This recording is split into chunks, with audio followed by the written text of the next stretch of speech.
আসসালামু আলাইকুম। আগামী 12 তারিখ সংসদ নির্বাচনের দিন আমাদের কেন্দ্রে গিয়ে ভোটার সিরিয়াল নাম্বার খুঁজতে হয়।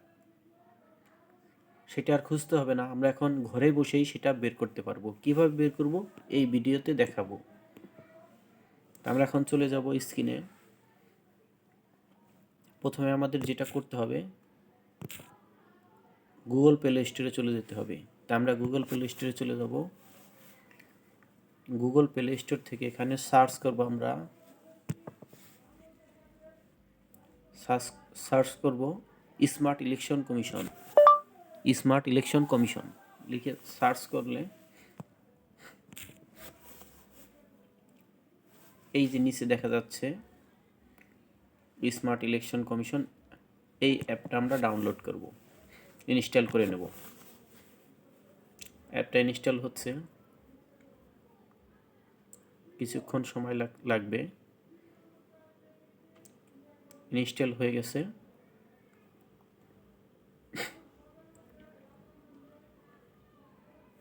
এই যে এখন আমরা ওপেন করে নেব। ওপেন হলে এখানে বাংলা ইউজ করা যেতে পারে, ইংলিশেও ইউজ করা যেতে পারে। যেহেতু আমি বাংলা করে দিচ্ছি,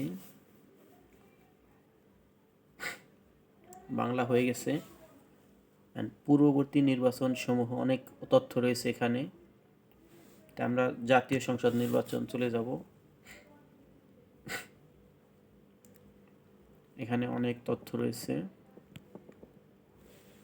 ঢাকা বিস্তারিত। এখানে আমরা ভোটার সিরিয়াল নাম্বার দেখলে বিস্তারিত এখানে ক্লিক করব। এখানে এনআইডি নাম্বার লিখব, যেরকম আমার এনআইডি নাম্বার।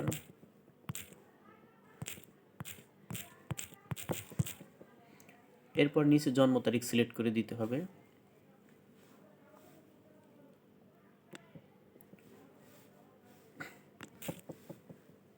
জন্ম তারিখ এনআইডি কার্ড অনুযায়ী জন্ম তারিখ দিতে হবে।